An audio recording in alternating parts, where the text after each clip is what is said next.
Why are you shaking your head already? It's the first horse. Well, I know, but I heard Dan Skelton, I heard gelding, I thought it was going to be all over again. The third time lucky, this time round it'll be...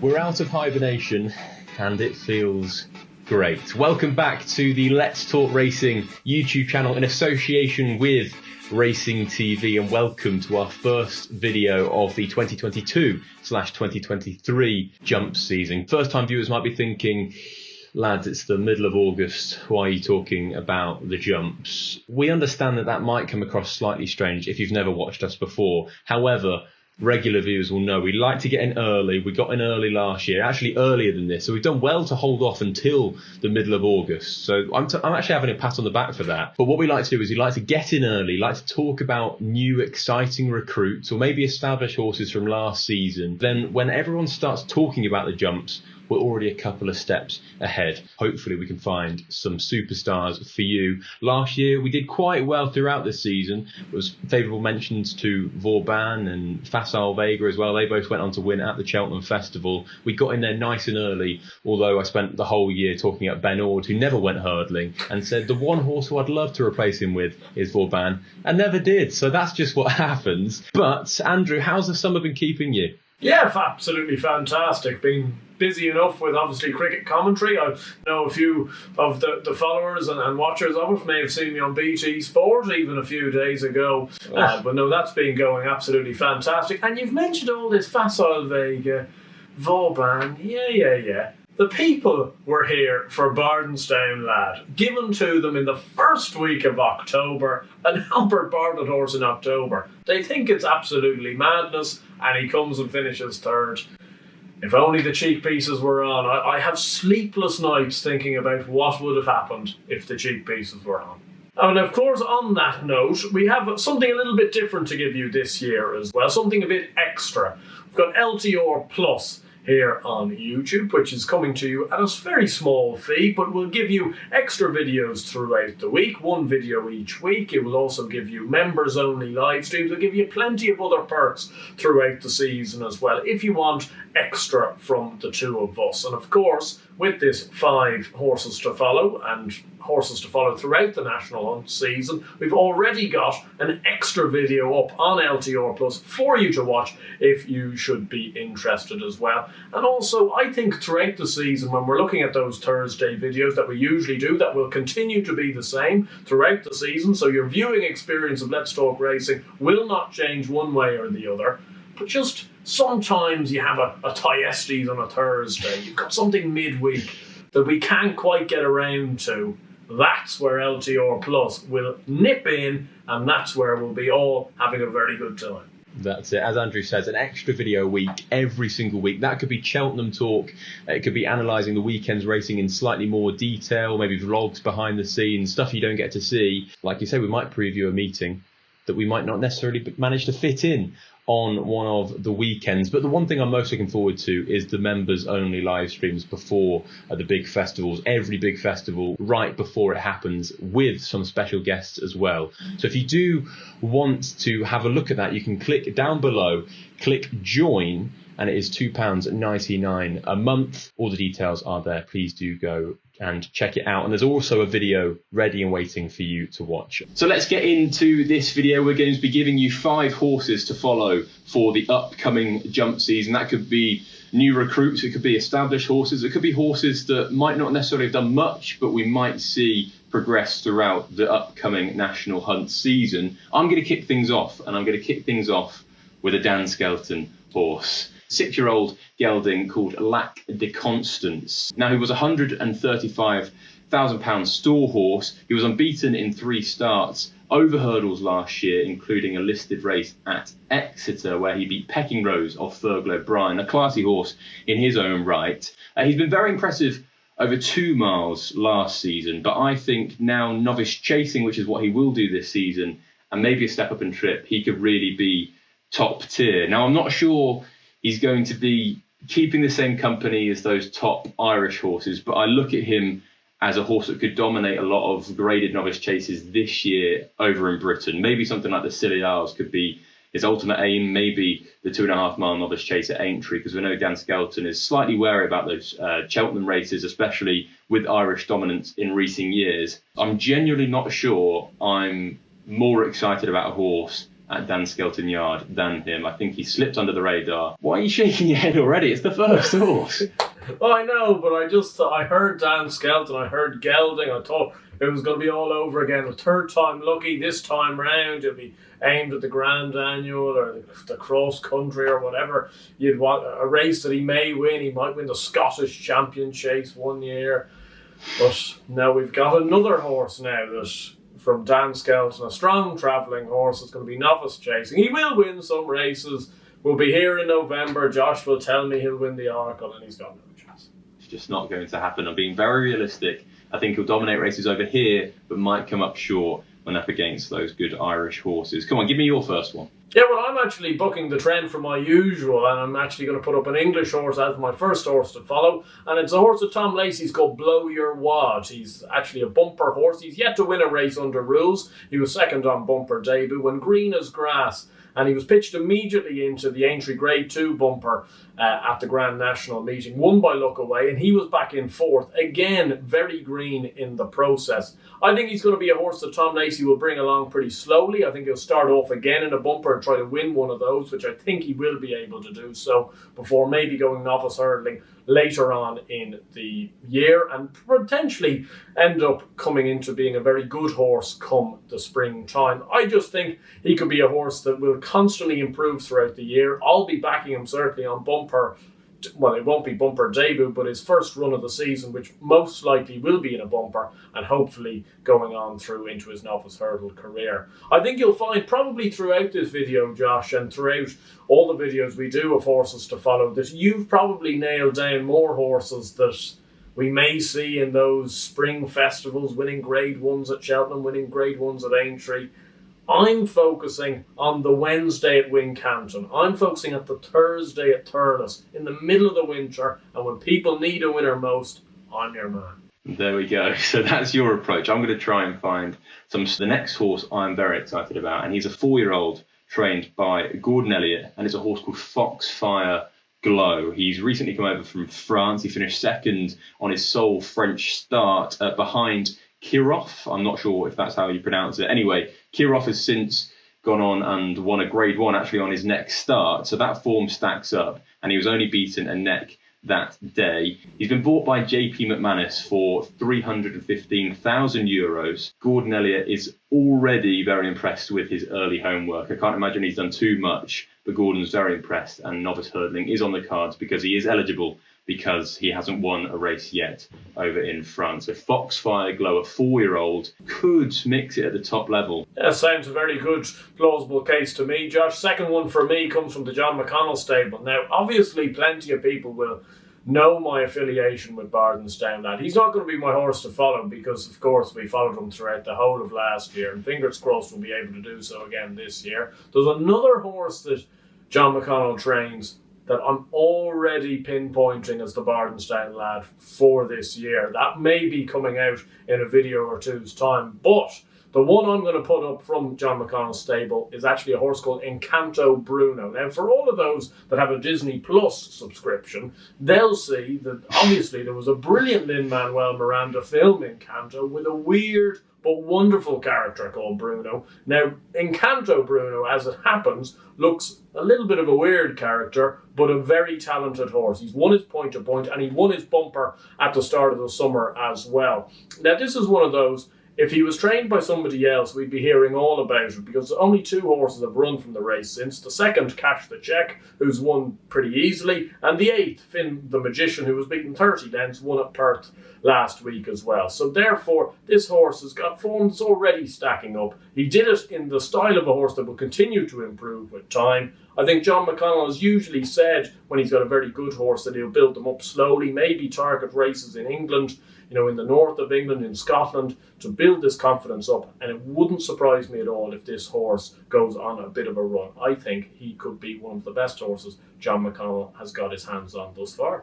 John McConnell Cliff horses. Some things just do not change. I'm going to put up a John Joe O'Neill horse, a 5-year-old, called Springwell Bay. We saw him at the start of last season win a bumper at Market Rasen very, very impressively. He's not been seen since. I actually thought they were going to save him for the spring festivals, maybe run him at something like an Aintree. They didn't do that, but before the run at Market Rasen, he finished second at the Punchestown Festival behind Adamantly Chosen. It was a close second that day. And then he came over here and backed that up and won very impressively. Novice hurdling is on the cards. Because he's trained by John Joe O'Neill, I'm not 100% sure he'll be mixing it in those Grade 1 races. However, what we might see is him run at a good level, something along the lines of a Soaring Glory, maybe get a nice handicap mark and look for something like the Betfair Hurdle, something that is a big target down the line, a big handicap. I could see him going that sort of route. He was mightily impressive. I couldn't have been more impressive. In fact, I don't think there was a horse in Britain last year which impressed me more in a bumper, and I was really looking forward to seeing him. Sounds a very good case to be made, and those will know I've put up a John McConnell horse. What next could I possibly do? Put up a Donald McCain horse. Now, this time last year, Josh, let me take you back this time last year, when I put up Manila Trump as a horse to follow. Now, at the stage, I think he'd won 1 race in that sequence. I think he'd won 7 on the trot. I said he might be well handicapped, and there, the proof was in the pudding with Donald McCain. And he had the ability to bring up these horses that potentially, you know, might end up being 130, 140 horses and might get found out at a certain level, but he finds races for them, finds races to win. Now, the next horse I'm putting up is one of his novice hurdlers for this season, and I tell you, it's certainly no bias, despite the fact me and my dad currently earn 2 hairs of his 3,500 shares with the owners group, but it's a horse called Maximilian, who's won 2 from 2 in bumpers last year. He won a point-to-point in Ireland before that. Both those wins have come at Carlisle over 2 Mile 1, which is a stiff finish. I think always when you see a horse win a bumper under a penalty, it's a pretty good ask. He seems to have a really nice mind. He is going novice hurdling. I think he's going to be trip versatile. He might start at 2 miles, end up at 2.5 miles. And I just have this feeling with the way McCain approaches with these types of horses, he might be one of his better novice hurdlers, and he'll manage to pick apart a sequence which may get this horse to continue winning. And given that I'm obviously reaping massive benefits from my 1 share in this horse, I'm hoping that that might be the case. Are you looking forward to seeing him in action this year? Yeah, well, I was very looking forward to it, considering that I was scrolling through Odds Checker trying to find the next Albert Bartlett hope. And there I see in the Ballymore market, Maximilian's in at 50 to 1. Now, that's a fair shout. There's Willie Mullins horses that have been bought for, 300,000 grand that are 50 to 1. I've paid £45 and I've got myself a 50 to 1 chance. Exactly. That is the magic of syndicates, their ownership in racing. Do go and check out the owners group if you do want to. But the next horse I'm going to put up is one of 2 hype horses that has arrived at Henry de Bromhead's this summer. The main one that people are talking about is Ante-Post, and we're going to get onto him later.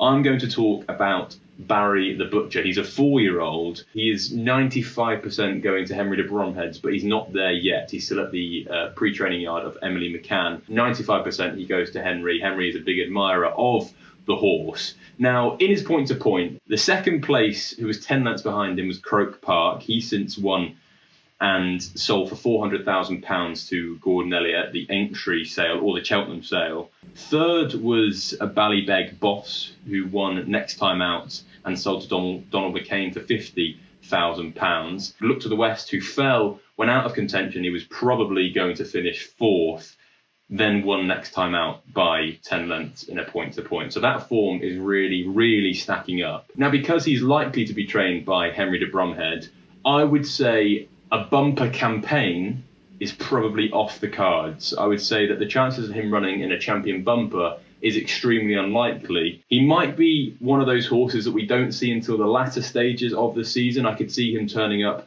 like Bob Ollinger, like Journey With Me, in that, is it Goran bumper or the Fairyhouse bumper in March, and running maybe once or twice in the spring and then becoming a really smart novice hurdler the following year. He's been bought by the Morrions, who owns James's Gate, City Island, and I think he's going to rank very highly. I'm probably just about more excited by Barry the Butcher than I am Ante-Post. So Barry the Butcher goes in there. I want to get him in my team. He's a 4-year-old and he's a horse I'm definitely going to be on the right side of this season. Barry the Butcher, hopefully we see him in the autumn or the winter, and then we could see him maybe at the spring festivals. I just think that is unlikely, especially as he's not currently in training with HENRI, although that is extremely likely. So Barry the Butcher, what a brilliant name as well. Tremendous name, and as you have always told, I'm a sucker for a good name.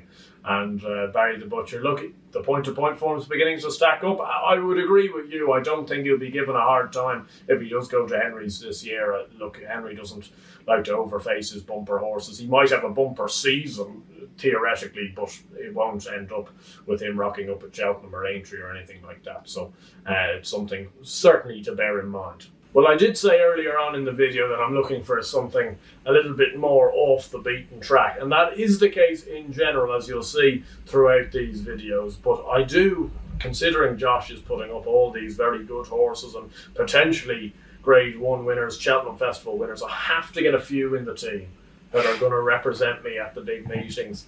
And the horse that I've decided to go for from Willie Mullins' yard is State Man. He's a horse that has been it's been a long affiliation with this channel and State Man, even though he hasn't been around for too long in Ireland. We've talked about him an awful lot.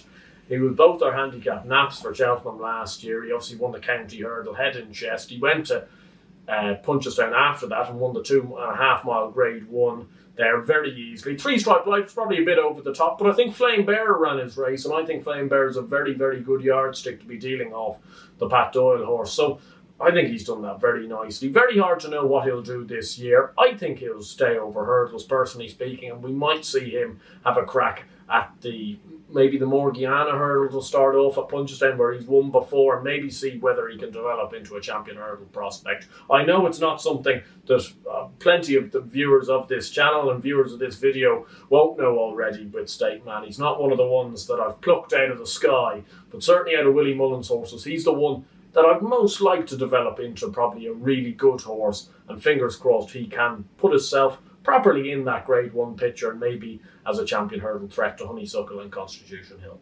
If you owned him, would you be going chasing or would you be going down that champion hurdle route? I think I'd have a crack at the champion hurdle, just because when you look at the champion hurdle, even in terms of the races that you're going to run in before then, like Honeysuckle runs in the Hatton's Grace hurdle, so that's 2.5 miles. You don't have to take her on over 2.5. You run in the Irish champion hurdle, you don't necessarily have to go and run in that race. You could run in the Morgiana, you could run in the Matheson at Christmas time, what used to be the Ryanair hurdle, and you pick up 2 Grade 1s. It's not necessarily like Ireland is bulging with champion hurdle horses apart from Honeysuckle. So therefore, I'd run him at that stage. He might get a prep run, maybe he runs in Tipperary like Sam Waugh did before the Morgiana, maybe he goes to the Morgiana fresh, but that's how I'd campaign him. I think it's interesting with him because they've also got Vauban. You'd imagine would be campaigned in a similar way. I have a weird feeling that State Man could take on Honeysuckle in the Hatton's Grace because he did win over 2.5 miles at Punchestown. And then maybe if State Man doesn't beat her or isn't competitive against her, then maybe go chasing. I'm not too sure. Which one would you rather own, State Man or Vauban? I prefer to own State Man personally. Now, I don't know whether that's just because I feel that he's maybe it's hard to know. I prefer novice hurdlers stepping into open company rather than juvenile hurdlers staying into open company. If Vauban was trained by anyone other than Willie Mullins, who usually has horses out later on in the season, Vauban would run in the WKD at Down Royal, which is obviously the 4-year-old Grade 2. Like if he was trained by Gordon Elliott, he'd be an absolute sure thing to go and run in that race. Probably won't, because Willie usually brings them out later. So maybe it is something that these two will clash. I do believe both of them would probably stay over hurdles, though. Very interesting to see if one of them could potentially beat Honeysuckle before March even comes around, and what might happen if they were to do that. Does Honeysuckle get retired, and do we not see that great clash with Constitution Hill? Who knows, but it's something that we can hopefully have our fingers crossed, and it does happen. Not this time last year, but in a couple of months' time last year, we went to Chepstow. And you went to Chepstow, I think, with your dad, and you saw a bumper horse that looks quite impressive. He's my 5th horse to follow, And the name is? Henri the Second. Is it Henri II or Henry II? Well, I'm just spicing it up for the viewers. It's blatantly Henri II, but I've gone for a very French name there. But he was very impressive when me and Dad did say him. Henri II. We're going to say it's Henry II. And he won at Chepstow and then he won a bumper at Ascot. He went to Aintree and he ran no sort of race. And the one thing with him, unlike a lot of the bumper horses from last year, I almost definitely know his trip and the campaign he's going to go down. He's effectively going to follow the Stage Star / Brave Man's Game novice hurdle route. I'd imagine he'll start over 2 miles somewhere, potentially Newbury, maybe Chepstow at the start of the season. We know Nicholls likes to target that meeting heavily, and then he'll be brought along with the shallow hurdle in mind, the Grade 1 shallow hurdle at the start of next year. Looking at that division, there's going to be a few horses that I mentioned here that we'll also talk about down the line. But over 2.5 miles in Britain, you've got Look Away, potentially could do that. You've got Firestep, who had an injury last year. He might go that route. A few others as well, but nothing really sticks out. Now, I think Henri II, he was pulled up at Aintree, and I have spoken to Connection since, and he was absolutely fine. It was just an odd run, an odd day, hopefully anyway, and nothing comes about that on his next couple of runs or the first couple of runs for this season. But if that was just a blip on that day, is he still not one of the most exciting young horses going off as hurdling, especially this side of the Irish Sea? I think he is anyway. I absolutely love the way he won at Chepstow, and then he followed that up at Ascot. I think Henri II is going to rank really, really highly. I'm not sure Nicholls will make the same mistake as he did with Stage Star and Brave Man's Game. I think if he wins the shallow hurdle, he'll probably be given a light spring with Aintree in mind. I can't see Nicholls being dragged down that route again, so I wouldn't be backing the horse of the Ballymore. But I do think he's going to be running in those Grade 1 races, hopefully this season, and Henri II can rank really highly. He's only a 5-year-old, and I just think he's going to continue to improve and improve and improve. So Henri II is my 5th and final horse to follow for this video. Yeah, well, as I mentioned there earlier on, I thought he was very, very impressive when he won on debut at Chepstow. Obviously followed that up at Ascot, so hopefully he goes and proves to be very profitable to follow. The last horse I've got is also a bumper horse, an unbeaten bumper horse, trained by Noel Meade, a mare called the Model Kingdom. She actually got beaten on the flat last time out, so she's not overall unbeaten, but she is unbeaten in bumper. She's won 3 from 3. She won a Navan listed race back in December time. She then followed that up at the Punchestown Festival, where winning very bravely from Battling Bessie, who'd also ran very nicely in the Grade 2 bumper at the Dublin Racing Festival. So there's plenty to like about the form she's put together. She's a strong travelling type that Pat Taff has actually got a fantastic rapport with and record on in terms of delivering her when it counts. But I just think, again, and I don't want to be anyway critical to Noel Meade, I think he's a superb trainer, but I feel there would be more gusto about this horse if she was trained maybe by Willie Mullins in terms of, oh, she could be a mare's novice hurdle type. I don't see any reason why she shouldn't be, and shouldn't be really in everyone's minds for a campaign such as that. Obviously, we haven't seen her over hurdles. Fingers crossed she does take to it and she can run some big races. But I just think this horse, despite boasting arguably some of the best mares bumper form around, both in Ireland and England last year, is being talked about very little, and I would like to hope that Noel Meade has got himself a very good mare in his hands. So there we go, our first 5 horses to follow for the upcoming National Hunt season. We are going to answer a few questions, but before we do that, we do have an extra 5 horses to follow over on LTR Plus. You can go click on join down below and head over there to check that out. Let's talk about some questions then. They sadly got injured, Blazing Carl and Fernie Hollow. What route do you think they'll go down this season? Well, hopefully we'll just see the 2 of them back out. Certainly Blazing Carl was a horse I held in the highest regard. He's a horse that I'm very much going to keep an eye on this season. I would think, given obviously he's had a few injury issues, that if he managed to get back sound, it would be potentially an eye at the Stayers hurdle at Cheltenham. I would be very surprised if he went chasing. And Fernie Hollow, well, it's probably written on a path that if he does come back and come back the way he has done, he has to be campaigned as a champion chase horse and probably take on some of the best, including an Ergamine. Whether that means returning at Christmas time at Leopardstown, or maybe the Dublin Chase, the Dublin Racing Festival, something like that, and maybe build himself up towards Cheltenham. But unfortunately, with Fernie Hollow, we've become a little bit too accustomed to a little bit of disappointment in the news. I suppose you've semi-answered the next question as well from Patrick Devereux, who asks, who could come out of the woodwork and beat Florian Porter? Do you think Blazing Carl is the most likely to threaten him? Well, he's got the ability, he's got the engine, he's obviously a sloppy enough hurdler when we saw him last at Cheltenham, but you have to remember, like in his 2 runs at Cheltenham, he kicked Giolino Bello into touch, who won the Sefton Novices Hurdle at Aintree very, very comfortably, and ended up being probably the best Grade 1 novice hurdler over that distance in Britain. So, potentially that's the case. I would have thought the first 3 home actually in the Albert Bartlett will all go chasing in the Nice Guy, Manila Cocooner and Bardenstown Lads. So I don't see where potentially the other options are. Archie Maher asks, Ante-Post, is it just hype? What do we know about Ante-Post? Now, what we do know is he's ran once in a point-to-point. He won the point-to-point by 20 lengths, and he's now since been bought by Rob Corr. That point-to-point is working out ridiculously well. So the second has won a point-to-point since. The third has won a point-to-point since. The fourth has won 2 point-to-points since. The sixth has won a point-to-point since. And the seventh has won a point-to-point since. So it couldn't have worked out much better. We do know he's going to go novice hurdling this season. And I did speak to Connections, and I asked, is he more of a Bob Ollinger? Is he a journey with me? What's the kind of feel with this horse? And what they did say is, in his homework so far, he's more of a journey with me. I think that is interesting. So those immediately jumping on Henry de BRONHEAD, Rob Corr colours, novice hurdler, won in a point-to-point impressively, thinking Ballymore straight away.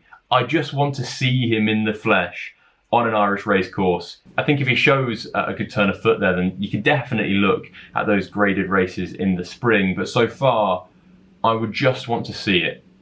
That's just my personal view. Facile Vega, do we stick to 2 miles this season, or do we go up to 2.5 miles? Where do you think he'll end up? Supreme. There we go, Ian Rayner. That is your answer. I completely agree. I think he'll stick at 2 miles. He's a stayer, but he's got so much speed as well. I see no reason to go up in trip, and Willie loves those staying 2 milers. I think Facile Vega is probably a champion hurdle horse down the line. Where does Appreciate It go this year, asks Robert Allen. Well, I think he goes chasing if he's fit enough to do himself justice. He obviously rocked up in the champion hurdle last year. I thought he looked very big in the parade ring, to be honest. Ran like a horse that needed it.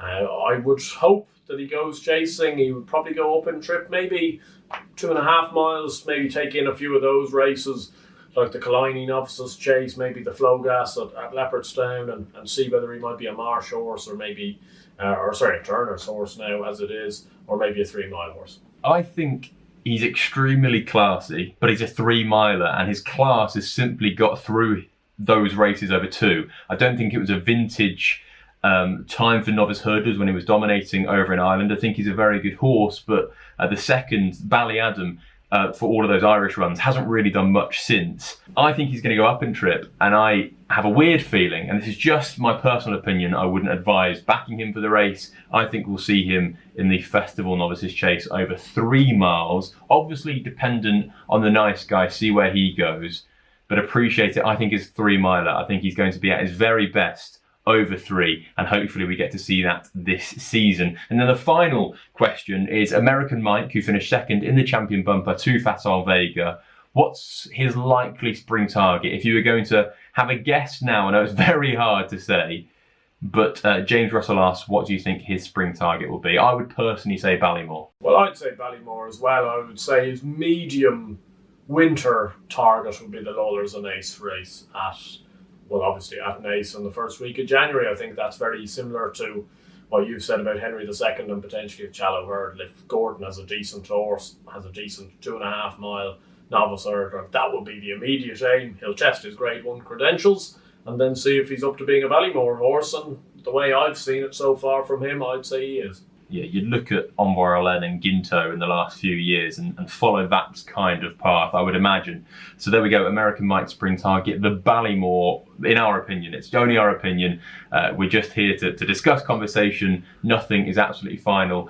and we've not heard anything about that. But we do hope you've enjoyed the first video back on the Let's Talk Racing YouTube channel. Please do click down below and subscribe to the channel if you haven't already. Like the video if you did enjoy it, and do get your thoughts down below. We do want to hear maybe some horses that you want to follow this season, and we will reply to all of those comments as well. Check out Let's Talk Racing Plus, LTR Plus. You can click join down in the description. There is a video waiting for you, an extra 5 horses to follow.